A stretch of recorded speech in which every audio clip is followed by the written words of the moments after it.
Abra sua Bíblia, lá no livro de primeira carta aos Coríntios, segunda carta aos Coríntios, melhor dizendo, segunda carta aos Coríntios, no capítulo 4, no versículo 7 a seguir. Assim você encontrar, coloque-se de pé. Segunda carta aos Coríntios,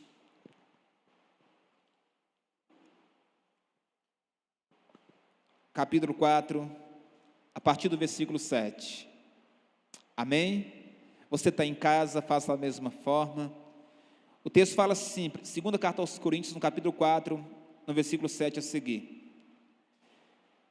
Temos, porém, este tesouro em vasos de barro, para que a excelência do poder seja de Deus e não de nós. Em tudo somos atribulados, porém não angustiados, perplexos, porém não desanimados, perseguidos, porém não desamparados, abatidos, porém não destruídos. Agora corramos nós lá para o versículo 16, que vai dizer assim: por isso não desanimamos, pelo contrário, mesmo que o nosso homem exterior se corrompa, contudo o nosso homem interior se renova dia em dia. Portanto, a nossa leve e momentânea tribulação produz para nós eterno peso de glória, acima de toda comparação, não atentando nós nas coisas que se veem, mas nas coisas que se não veem, porque as coisas que se veem são temporárias, e as que se não veem são eternas. Feche os teus olhos. Deus de Israel, nós te adoramos e bendizemos o teu santo nome. Louvado Deus seja o teu nome, engrandecido Deus seja o Senhor, em tudo aquilo que o Senhor tem proporcionado em nossos corações. Nós lemos um texto aqui, Senhor Deus, onde o apóstolo Paulo nos ensina que nós vamos passar por diversas situações, tribulações, mas nós não seremos angustiados. Vamos estar perplexos por muitas coisas, porém não desanimados. Vamos ser perseguidos, porém nós não seremos nós desamparados. Vamos estar abatidos, mas não destruídos, Senhor. A Tua palavra nos garante isso. Ela nos garante também que nós não venhamos nós desanimar. Mesmo que o nosso homem exterior se corrompa, se envelhece, o Espírito que há em nós, ele será renovado dia após dia. E nós seremos, Deus, atentar para aquilo que nós não estamos vendo, porque a Tua palavra diz, ó Deus, bem-aventurado aqueles que não viram, mas creram. Nós cremos na Tua palavra, nós cremos na Tua promessa, e nós esperamos, ó Deus, que o Senhor faça grandes coisas em nossas vidas, em nome de Jesus. Amém e amém. Glória a Deus. Podem se assentar, em nome de Jesus. Quem aqui tem passado por lutas? Eu tenho. Faça sim, você que passa por lutas. E são muitas, né, gente? E são muitas. Lutas essas que muitas vezes nós não esperávamos. Situações complexas que muitas vezes nos tiram a paz. Situações que levam a gente a questionar o porquê disso. Por que logo eu? Por que tramam contra mim? E muitas vezes os nossos inimigos parecem ser inimigos invisíveis, e nós não vemos. Os visíveis muitas vezes até a gente espera por eles, mas às vezes nascem em nós, em nossos corações, angústias, situações que parecem que vai nos destruir. E nós vamos entender aqui o que o apóstolo Paulo estava escrevendo na carta de Coríntios. O apóstolo Paulo coloca situações adversas, o apóstolo Paulo coloca situações que parecem ser contraditórias: ser perseguido, mas não ser destruído, ser atribulado, mas não angustiar, perplexar com alguma situação, porém não desanimar com tudo isso. Paulo está relatando para nós a sua dificuldade do Evangelho. Paulo está relatando para nós os seus problemas, os seus sofrimentos esses que muitas vezes não compartilhava com ninguém. Sentimentos esses, sofrimentos esses que muitas vezes ele vivia sozinho. O maior desejo do inimigo em nossas vidas é nos deixar abalados com toda e qualquer situação, e ele se aproveita de muitas situações, até mesmo da nossa vulnerabilidade, para promover em nossos corações uma batalha intensa, com a finalidade de fazer que a gente venha desistir até mesmo da nossa fé em Deus. Uma coisa importante que merece e precisa ser ressaltada em nosso meio é que todos nós estamos sujeitos a todos os tipos de problemas, de lutas e intempéries da vida. Nenhum de nós somos super crentes, nenhum de nós somos super homens ou super mulheres. Todos nós estamos sujeitos a passar por qualquer tipo de tribulação. A Bíblia vai nos garantir que aquele que está de pé, cuide-se para que não caia. Pensa que está de pé, melhor dizendo. A Bíblia não garante que ninguém está de pé, mas ela diz que às vezes nós enganamos, porque pensamos estar de pé. Até dei um exemplo recentemente aqui sobre isso, falando que assim nós somos como aquele bebê que está aprendendo a dar seus primeiros passos, onde o papai segura pelas duas mãos e carrega ele, dá aqueles passos meio desajeitados, e ele tem a ligeira impressão que ele está de pé, ele pensa que está de pé, porém se o papai soltar a mão, ele vai cair e vai se machucar. E a nossa vida também é assim no Evangelho. Pensemos nós estar de pé, mas você só está caminhando porque o Pai está segurando as suas mãos, e se você soltar das mãos do Pai, você vai cair e vai se machucar. Então nós somos mais ou menos assim. O que nós estamos querendo entender hoje?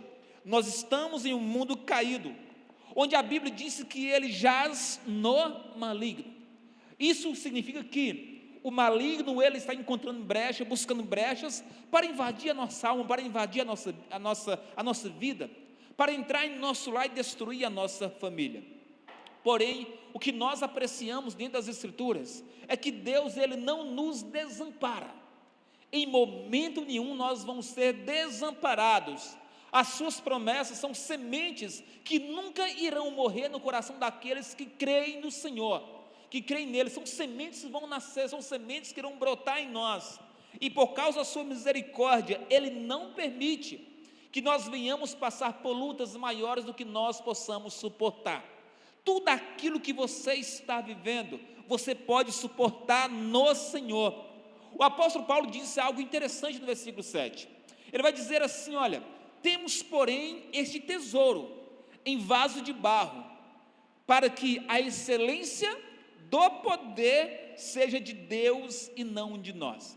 O que Paulo está dizendo aqui? Para que nenhum de nós venhamos vangloriar, ao sairmos das nossas lutas, dissemos: eu venci, eu lutei, eu sou forte. Não, a excelência do poder não é nossa, a excelência do poder é do Senhor.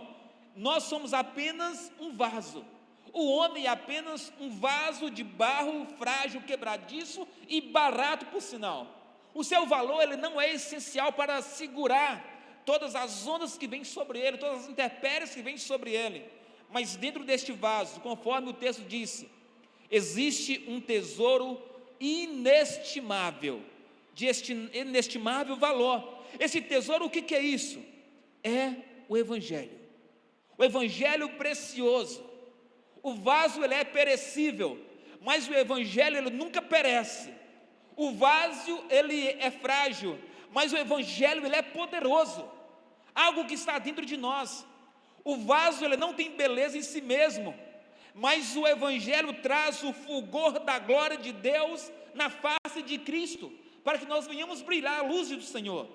O vaso quebra, e muitas vezes ele precisa até mesmo ser substituído, mas o Evangelho não. O Evangelho jamais poderá ser substituído. O Evangelho, ele é eterno, jamais poderá ser mudado. A fraqueza do vaso, ele ressalta o poder da glória de Deus. A fraqueza do vaso vai mostrar que Deus era glorificado por meio das nossas fragilidades. E é isso que nós queremos falar hoje. A glória não está no vaso, mas no tesouro, que é o Evangelho eterno. A glória não está no vaso, mas está no tesouro, que é o Evangelho. Então, portanto, é preciso que nós venhamos concentrar não no vaso, mas no Evangelho, mas na palavra, mas no tesouro. Por isso o apóstolo Paulo não temia o sofrimento nas tribulações, pois sabia que guardava o vaso.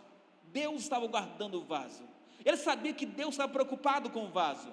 Quando ele guardava o tesouro lá dentro dele, Deus estava o guardando. E talvez seja o que Paulo quer passar para nós hoje. Talvez seja essa a revelação da Bíblia para nós hoje, guardar dentro de nós este tesouro. Se eu quero ser guardado por Deus, dentro de mim, esse tesouro precisa também estar guardado. Somos vasos de barro, para que possamos depender do poder de Deus, não da nossa própria força. Há muita gente entendendo que está vencendo sozinho, tem muita gente entendendo que está saindo do problema sozinho. Não é assim, é o poder de Deus que está habitando em nós. Então logo nós não seremos abalados, se a nossa vida estiver concentrada no tesouro. Nós não seremos abalados, se dentro de nós estiver o tesouro, que é o evangelho de poder. Então, olhando para os versos que nós lemos hoje, que lições nós podemos tirar para nossas vidas? Sobre as lutas que nós enfrentamos, sobre os problemas que chegam até nós, sobre o sofrimento que silenciosamente nós estamos vivendo, sem compartilhar com o outro. Que lição nós podemos tirar aqui hoje? Nós não seremos abalados. Guarda essa palavra, nós não seremos abalados. O texto que nós lemos vai dizer assim: mesmo que atribulados, nós não seremos angustiados. Foi isso que nós lemos: em tudo somos atribulados, mas não angustiados, no versículo 8 de 2 carta aos Coríntios, capítulo 4. Nós somos atribulados, mas não angustiados. A palavra original para atribulado significa afligir. A palavra original do grego para atribulado significa sujeitar à pressão, ou aquilo que nos oprime o espírito. Essa é a palavra para atribulado, alguém que está sofrendo uma tribulação. A palavra para angustiado traz a ideia de comprimir em um lugar apertado. O que nós entendemos aqui? A tribulação externa provoca uma angústia interna, um sentimento interno em nós, algo que fragiliza. Toda tribulação que nós vivemos tem a tendência de nos angustiar. Olhando para a perspectiva deste mundo, nós nos angustiamos. E quando nós olhamos para a perspectiva da eternidade, sobre a ótica da eternidade, nós vamos passar por tribulações, mas nós não seremos angustiados. O tema dessa mensagem hoje é a ótica da eternidade. Eu gostaria que você olhasse hoje para a tua luta, para o teu sofrimento pela ótica da eternidade, não pela ótica que nós vivemos aqui neste mundo. Se nós olharmos para a ótica deste mundo, nós vamos sofrer. Se nós olharmos para a ótica deste mundo, nós vamos achar injusto o que nós estamos vivendo, ainda que nós estejamos certos dessa injustiça. Eu quero que você comece a olhar hoje pela ótica da eternidade. O apóstolo Paulo vai dizer assim: estamos atribulados, mas não angustiados. O que Paulo está dizendo? Que a tribulação, que é a nossa prova externa, ela não pode ter o poder de nos angustiar. E muitas vezes, meus irmãos, nós somos angustiados. A tribulação que nós sofremos, conforme nós falamos aqui hoje no início do texto, da abertura do culto, provoca em nós um sentimento de incerteza, e traz essa angústia, essa aflição, porque a tribulação por si mesma, ela produz essa angústia. Mas mesmo Paulo enfrentando circunstâncias tão adversas, o que ele entendia? Sou fortalecido pelo Senhor. Ainda que a tribulação seja grande, ainda que a tribulação pareça não ter um final, eu sei que eu estou firme no Senhor, portanto isso não vai me angustiar. Paulo sofreu prisões, Paulo passou por açoites, Paulo passou por apedrejamento, ele teve fome, ele teve frio, pressão por todos os lados. Contudo, Deus o assistiu, não deixando sucumbir diante de tantas adversidades. Logo nós não seremos abalados, porque Ele nos guarda, Ele não nos desampara. Nós lemos no versículo 8 dizendo assim: em tudo somos perplexos, mas não desanimados. Mesmo diante da perplexidade, você não pode desanimar. A perplexidade é uma encruzilhada mental que exige que nós venhamos tomar uma decisão pronta e imediata. Quando você está perplexo sobre alguma coisa, logo você quer resolver o problema. Parece que a gente tem que estar pronto para resolver o problema logo. A palavra usada para perplexo significa estar em dúvida, mas a palavra usada para desanimado significa estar completamente em desespero. Agora nós entendemos aqui, às vezes nós somos tomados pela dúvida, somos acometidos pela dúvida em meio à tempestade. E quando nós estamos na dúvida no meio da tempestade, nós não somos capazes de entender que elas não durarão para sempre. Parece que a tempestade vai durar para a vida toda, e nós não conseguimos assimilar que isso vai passar. A Bíblia mesmo vai dizer, irmã Luzia, que a tempestade passa. A Bíblia vai dizer que tudo passa. A única coisa que prevalece é a palavra de Deus. O resto tudo vai passar, mas quando nós estamos no desespero, quando nós estamos na dúvida, irmão Anésio, não adianta fazermos nada, porque nós não chegaremos a lugar nenhum. A dúvida nos cega. As dúvidas muitas vezes fazem com que nós venhamos perder o melhor de Deus. Paulo poderia até ficar perplexo, em dúvida, mas nunca desanimado. A certeza que ele tinha do socorro de Deus é algo latente na sua vida. O desespero não nos permite vencer a dúvida. O desespero nos paralisa muitas vezes, e paralisa a nossa vida por completo. Em uma pessoa numa situação de desespero, ela não pode fazer nada, ela precisa de ajuda. Logo nós percebemos que nós estamos perplexos. Na verdade, nós estamos vivendo esse tempo de desânimo e muitas vezes de desespero, olhando pela ótica deste mundo, mas olhando pela ótica da eternidade. Possamos estar perplexos, mas desanimados não, porque o céu se levantará em nosso favor.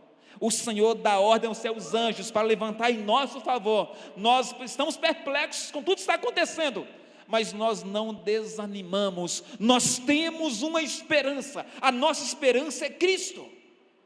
A nossa esperança é o Senhor. No meio da dúvida somos convidados hoje a olhar para o tesouro que carregamos dentro de nós, que é o Evangelho de poder.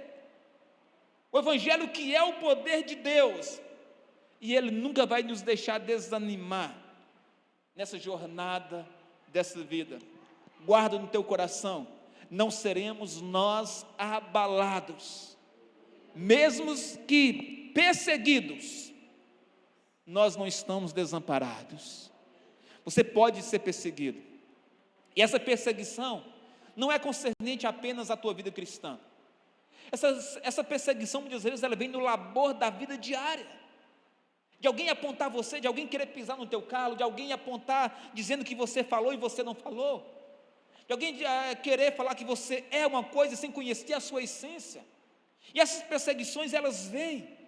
A palavra grega para perseguidos traz a ideia de perseguir como caçar um animal, enquanto a palavra desamparado significa desertar alguém, deserdar alguém, enquanto a palavra para desamparado significa abandonar alguém em suas dificuldades. E sabe como Paulo se descreve? Paulo se descreve como um fugitivo caçado por seus adversários. Contudo, na última hora ele entende: o Senhor vai me dar o escape, portanto eu não vou me desesperar. Posso ser perseguido, mas não desamparado. Paulo sofreu duras perseguições desde o começo da sua conversão até o último dia de vida na face da terra. Ele não teve folga, ele não teve alívio em momento nenhum, Vanderleite. No entanto, como servo de Deus, ele jamais se sentiu desamparado. E é essa a ideia que Paulo quer nos trazer aqui nessa noite, de entendermos que nós jamais seremos desamparados. Quando ele foi apedrejado lá em Listra, ele levantou-se mais uma vez para prosseguir no projeto missionário. Quando ele foi preso em Filipos, ele cantou à meia-noite, as cadeias quebraram confiando no Senhor.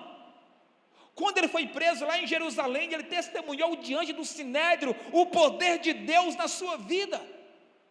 Quando Paulo foi levado para Roma como prisioneiro de Cristo, ele vai dizer: eu sou o prisioneiro de Cristo. Ele testemunhou ousadamente aos membros da guarda pretoriana, pessoas que não confiavam em cristãos. Ele testemunha o que Deus fez na sua vida. Mesmo quando ficou só na sua primeira defesa em Roma, ele foi assistido pelo Senhor, e ele vai escrever a segunda carta de Timóteo, dizendo o seguinte, segunda carta de Timóteo, capítulo 4, versículo 16 e 18, olha que coisa linda Paulo escreve, 2 Timóteo, capítulo 4, versículo 16 e 18, Paulo escreve assim, que isto, olha só, ninguém me assistiu na minha primeira defesa, antes todos me desampararam, que isto lhes não seja imputado, mas o Senhor assistiu-me e fortaleceu-me, para que por mim fosse cumprida a pregação, e todos os gentios a ouvissem.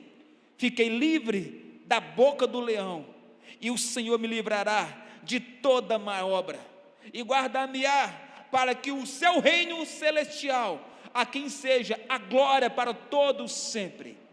Amém. Olha que coisa maravilhosa Paulo está dizendo, todos me deixaram, todos me abandonaram, na minha defesa, todos fugiram, olhava para o lado, não via ninguém, para o outro lado também não via ninguém, para a frente só via acusadores, mas ali o Senhor me assistiu, mas ali o Senhor me fortaleceu, com o propósito de que todos os gentios pudessem ouvir a pregação do Evangelho, e aqueles que não conheciam o Senhor, passaram a crer no Senhor pelo testemunho do apóstolo Paulo, na sua defesa. Gente, que coisa preciosa isso, a gente sendo perseguido, a gente sendo torturado pela falácia humana, mas em tudo a gente tirar proveito disso, e deixar que Deus se revele em nossas vidas. Você não precisa da sua própria defesa, é Deus quem te defende, é o nosso pastor que nos defende, é o Senhor que nos defende. Não seremos nós abalados, mesmo que abatidos, não seremos nós destruídos. Versículo 8 e 9 vai dizer isso. A palavra abatido, no seu original grego, significa lançar abaixo, derrubar de forma violentamente, e essa palavra era usada para falar da derrubada de um oponente durante uma luta, durante uma guerra, derrubar uma pessoa com a espada ou qualquer outro tipo de armas. Então essa era a palavra usada para abatido, mas já a palavra original para a palavra destruído significa destruir, perecer, aniquilar, consumir. E Paulo vai dizer o seguinte: mesmo que eu esteja abatido, eu não serei destruído. Aquilo que está dentro de mim, o evangelho de poder, não será tirado. Não vou perder a minha fé, continuarei no Senhor, permanecerei nele. As lutas virão, a perseguição virá, porém eu estou firme no Senhor, não serei eu destruído. Sabe o que eu vejo aqui? Paulo, ele enfrentou circunstâncias desesperadoras, muito mais além das suas forças, Elisângela, muito mais além. Foi acusado, foi perseguido, foi açoitado, aprisionado, mas jamais se deu por derrotado. Não serei destruído. Mesmo quando foi decapitado na guilhotina romana, mesmo quando morreu tendo sua cabeça decepada, ele sentia que ele não foi destruído, pois sabia que a sua morte não era uma derrota, mas uma vitória, uma vez que para ele morrer era lucro, e deixar esse corpo mortal, corruptível, para viver ao lado do Senhor, era algo incomparavelmente melhor. Esse era o sentimento do apóstolo Paulo. E quem está no Senhor não se sente derrotado, quem está no Senhor não se sente destruído, porque o Senhor aqui nos protege, o Senhor é o nosso escudo, Ele é a nossa fortaleza. E este texto que nós lemos aqui, meus irmãos, ele pode ser aplicado aos duros e rudes esmagadores golpes que nós sofremos, que parece vir sobre nós, sobre a nossa alma, sobre a nossa vida. E esses golpes eram como um câncer, esses golpes é como um câncer em estado terminal, esses golpes é como um acidente fatal, esses golpes são como como um ataque cardíaco, uma guerra medonha, um terremoto avassalador, que vem para nos destruir, mas pelo tesouro que habita em nós, o poder de Deus, somos capacitados a reagir de forma admirável, a fim de que Deus seja glorificado. e as pessoas sejam impactadas pelo nosso testemunho. O que você está vivendo hoje, a luta que você está vivendo hoje, o sofrimento que você está experimentando, eu gostaria que você entendesse hoje, colocando isso nas mãos do Senhor, colocando esses fatos, esses fatores diante do Senhor, lá na frente, o teu testemunho será para a glória de Deus. E aqueles que te julgavam, e aqueles que te viram passar pela prova, não é fazendo uma analogia ao sabor de mel, não é isso, mas aqueles que te viram passando por todas essas provas, verão a glória do Senhor brilhando na tua vida, com testemunho real daquilo que Deus faz na tua vida. E isso nós estamos lendo aqui, meus irmãos, é algo verdadeiro. Podemos ser abatidos, mas nós nunca seremos destruídos, jamais seremos destruídos, irmãos jovens, porque o Senhor, Ele é conosco.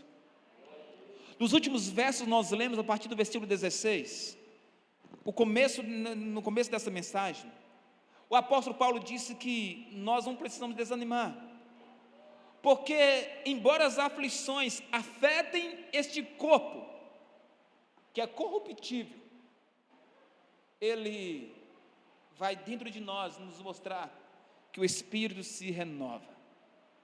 Este corpo ele envelhece, este corpo ele cria rugas, e às vezes o corpo nem bonito fica. Todos nós vamos passar por isso, mas dentro de nós há algo precioso que não envelhece, que não morre. E ele aponta uma certeza que enaltece essa sua maravilhosa convicção: o corpo enfraquece, o corpo envelhece, mas o espírito sempre será renovado, sempre será renovado. Por isso ele escreve no versículo 16, dizendo o seguinte: por isso não desfalecemos ou não desanimamos, mas ainda que este nosso homem exterior, esse corpo, se corrompa, contudo, o nosso interior se renova de dia em dia, de dia em dia. Paulo está falando de coisas externas, que possa nos ferir, que possa nos machucar, mas o que há dentro de nós, não precisa de conserto, porque ele se renova. O homem ele se produz, a mulher se maqueia, tudo que é externo, mas o espírito não pode ser maquiado, o espírito não pode ser arranjado, porque ele se renova todos os dias. O nosso homem exterior é o nosso corpo, o nosso homem interior é o nosso espírito. O corpo fica cansado, ele adoece, ele fica envelhecido, mas o espírito a cada dia mais maduro, mais forte, mais renovado. O corpo enfraquece, mas o espírito irá se renovar. O corpo ele vai esculpindo em nossa face rugas profundas, mas não há rugas em nosso espírito, não há fraqueza em nossa alma. Enquanto o nosso homem exterior se corrompe, o nosso homem interior, ele se renova. Enquanto um caminha para a morte, que é o nosso homem exterior, o nosso homem interior, que é o nosso espírito, se direciona, se deslancha a uma vida plena de eternidade com o Senhor.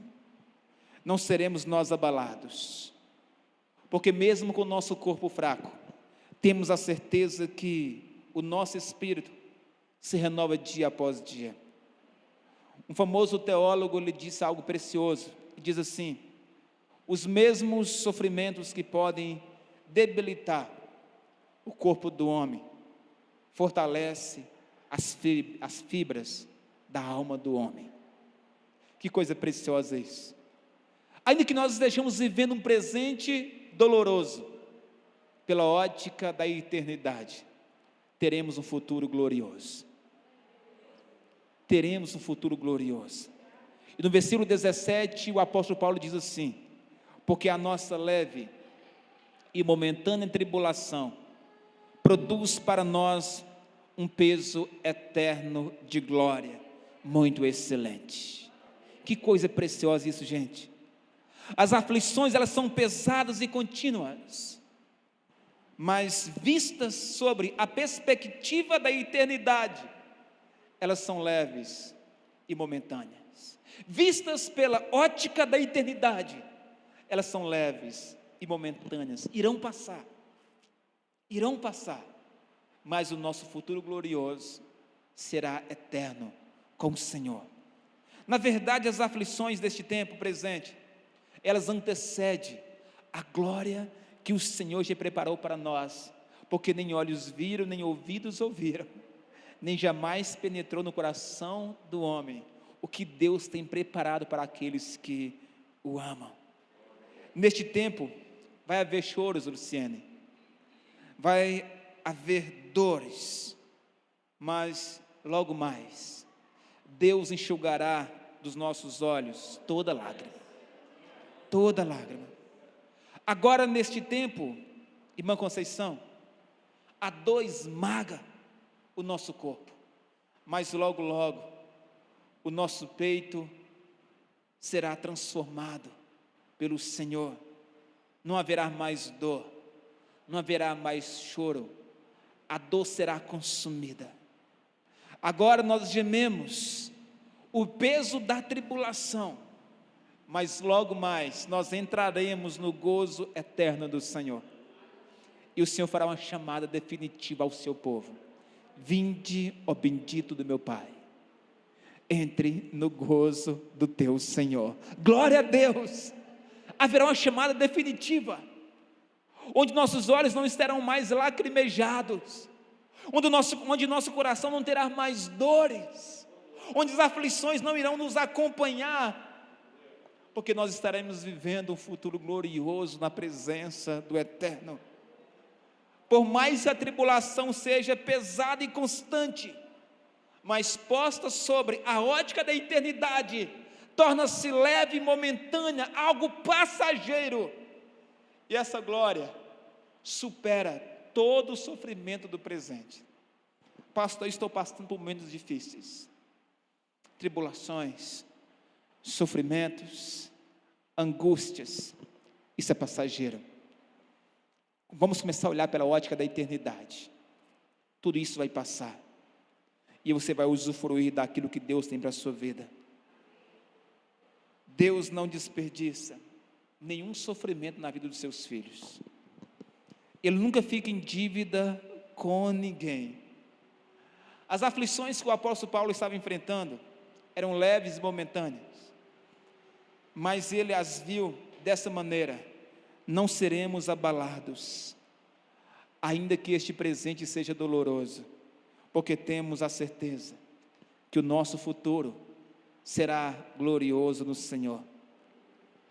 E ele vai escrever mais ainda, versículo 17, escreve assim, versículo 18: não atentamos nós para as coisas que se veem, mas para as que não podem ser vistas. Não vivemos pelo que vemos, nós vivemos pela fé, irmão Manel. Não é para aquilo que nós estamos vendo, mas pela fé, Gabi. A fé é a certeza que nossa cidade permanente não é aqui. Nós temos uma casa, e a nossa casa não está neste mundo. Estamos aqui de passagem, é temporal. Logo nós estaremos com o Senhor.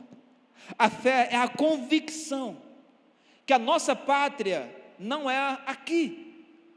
A nossa pátria é celestial, onde o Senhor está, onde a morada do Senhor, é lá que é a nossa pátria. Certa vez eu fiz uma viagem, e eu sentei perto de um senhor, e alguém falou assim com ele assim: olha, parabéns pelo, descemos no aeroporto, e alguém cumprimentou a gente ali que era brasileiro, e falou assim com a gente assim: ó, parabéns, agora vocês estão voltando para casa, Ele disse: não, na minha casa não é aqui, minha casa é lá. E aquele Senhor me ensinou algo precioso. Eu não preciso brigar por casas terrenas. Eu preciso lutar pela casa celestial, pela morada celestial. Então não se apega às glórias deste mundo, glórias que você se vê, glórias que você está vendo, glórias que são passageiras. Mas atente-se para aquilo que é invisível, porque é muito mais superior do que isso que está aqui. Foi por isso que Abraão, ele não se encantou com as planícies de Sodoma, porque via uma cidade superior a ela. Ele não se encantou com as planícies verdes de Sodoma. Ele entendia que Deus tinha algo mais precioso para ele. E o autor de Hebreus escreve em Hebreus capítulo 11, no versículo 9 ao 10, assim: pela fé, Abraão peregrinou na terra prometida, como se estivesse em terra estranha. Viveu em tendas, bem como Isaque e Jacó, co-herdeiros da mesma promessa, pois ele esperava a cidade que tem alicerces, cujo arquiteto e edificador é Deus. Lindo isso. A nossa visão não é em cidade construída por homens. A nossa visão é de uma eternidade para Jerusalém construída pelo Senhor, a nossa morada. Dessa mesma forma, Moisés, ele abandonou as glórias do Egito para receber uma recompensa muito superior. E a palavra de Deus, o autor de Hebreus escreve em Hebreus capítulo 11, versículo 27, pela fé, Moisés saiu do Egito, não temendo a ira do rei, e perseverou, porque via aquele que é invisível. Está entendendo isso?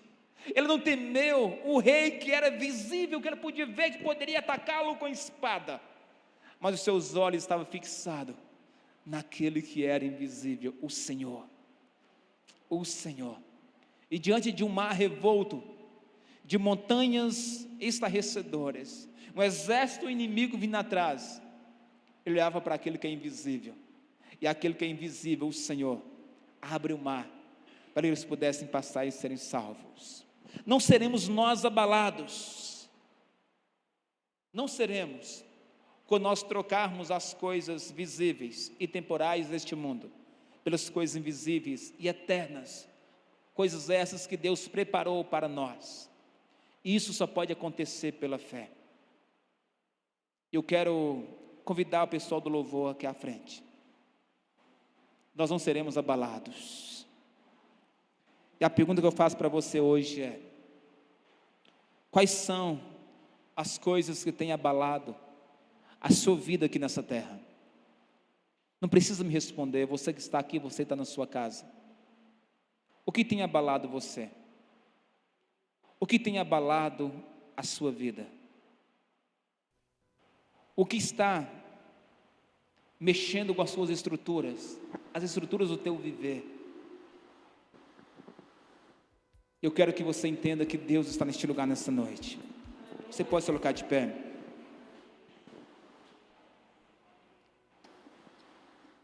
Você pode fechar os teus olhos.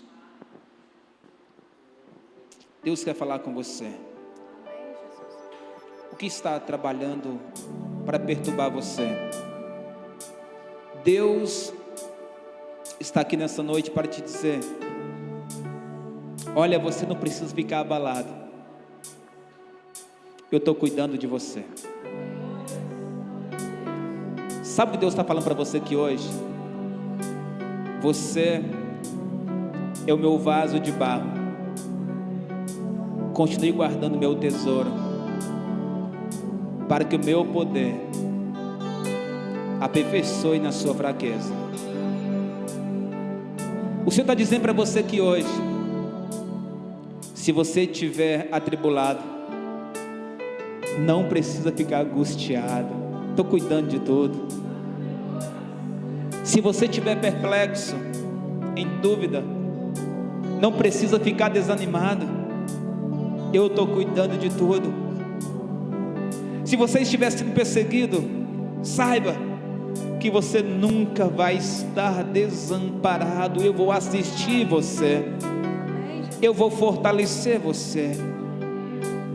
Se você estiver abatido, entenda de uma vez por todas: eu estou contigo e você não será destruído, não será. Você não será abalado se você começar a olhar pela ótica da eternidade. Mesmo com teu corpo fraco, envelhecido, fragilizado, corruptível, há um espírito que se renova dentro de você. O Senhor está mandando dizer para você nessa noite: mesmo que teu presente pareça ser doloroso, mesmo que teu presente pareça ser doloroso, há um futuro glorioso preparado para você.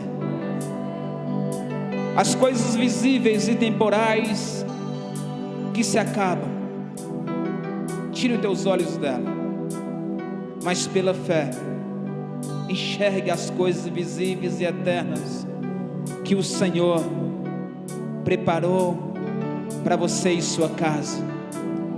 A luta que você está vivendo hoje, a sua dúvida, as suas tribulações, as perseguições, o sofrimento que você esteja vivendo hoje, Deus está vendo tudo.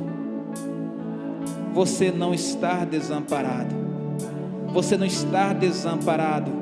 Entenda de uma vez por todas, entenda de uma vez por todas: você não está desamparado, logo você não será abalado. Não seremos nós abalados, não seremos. Você pode profetizar isso para você mesmo: não serei abalado, não serei abalado, pois Ele está comigo. Ainda que eu ande pelo vale da sombra da morte, não serei abalado, porque Ele estará comigo. Ainda que serei perseguido, ainda que eu venha passar por tribulações, não serei abalado, porque Ele está comigo. É Ele quem me socorre, é Ele quem me levanta, é Ele quem me põe de pé, é Ele quem me traz aqui, é Ele quem faz, é Ele quem restaura. Não seremos nós abalados, Ele está conosco, Ele não nos desampara, Ele nos assiste. Comece a adorar o Senhor agora. Cante com teu coração, cante com tua alma. Aleluia, aleluia, aleluia. Confiando em nosso Deus e em seu eterno amor, não seremos abalados, não seremos abalados, não seremos abalados.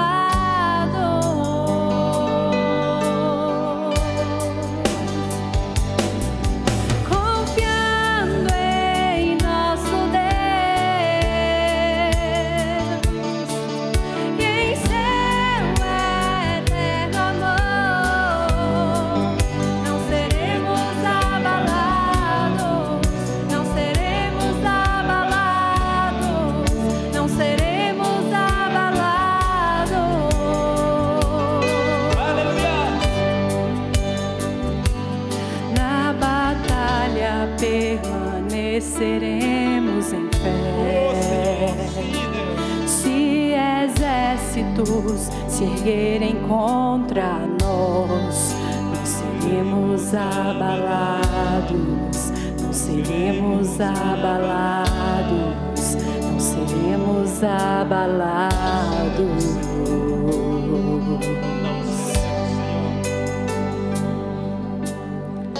Quando vier a intensa escuridão, não temerá o nosso coração. A esperança nasce com a luz. Deus é por nós.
Nosso Deus é mais forte, tudo Ele pode.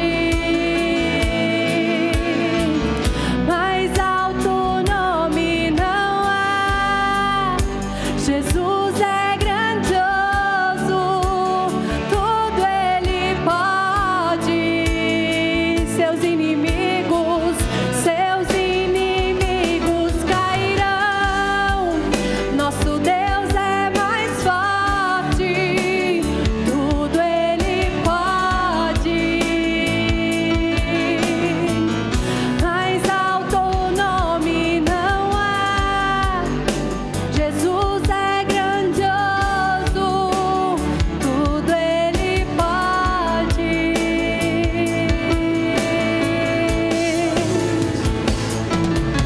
Confiança, Em nosso Deus, confiamos em Ti e em Teu. eterno amor. Não seremos abalados, não seremos abalados, não seremos abalados. Cante mais forte, igreja. Confiando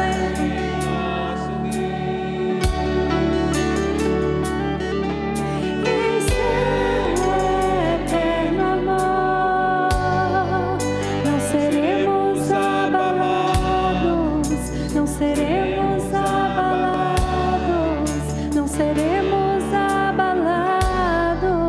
Aleluia. Aleluia. Temos, porém, este tesouro em vasos de barro, para que a excelência do poder seja de Deus e não de nós.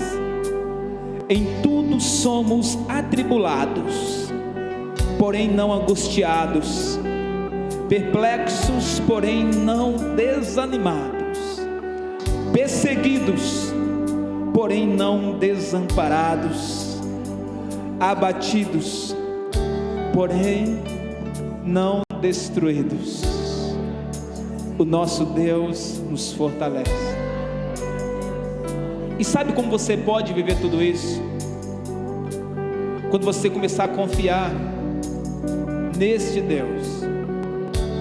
Deixa eu dizer uma coisa para você: não invente viver fora do plano de Deus. Não invente viver fora do plano de Deus.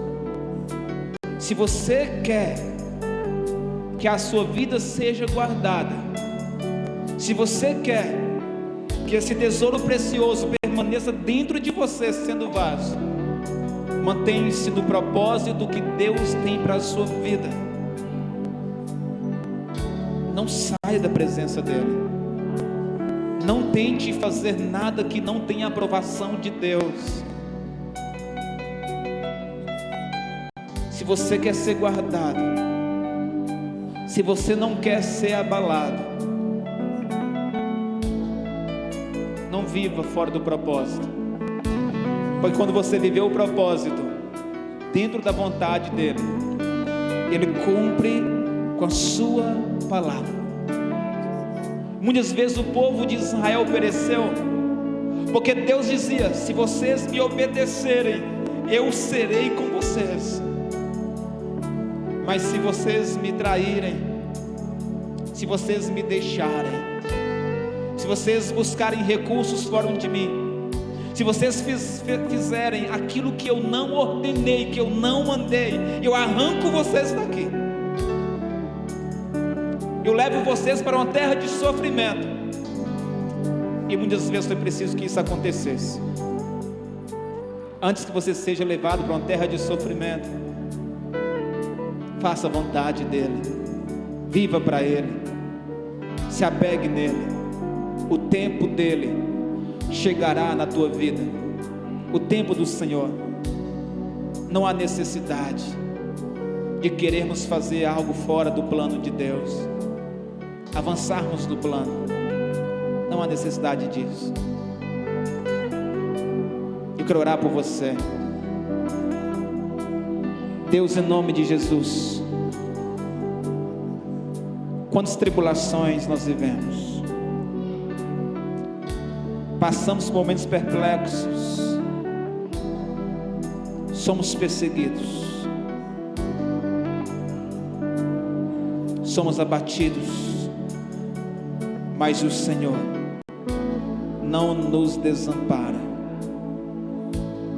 porque, como disse o apóstolo Paulo, a nossa confiança está no Senhor.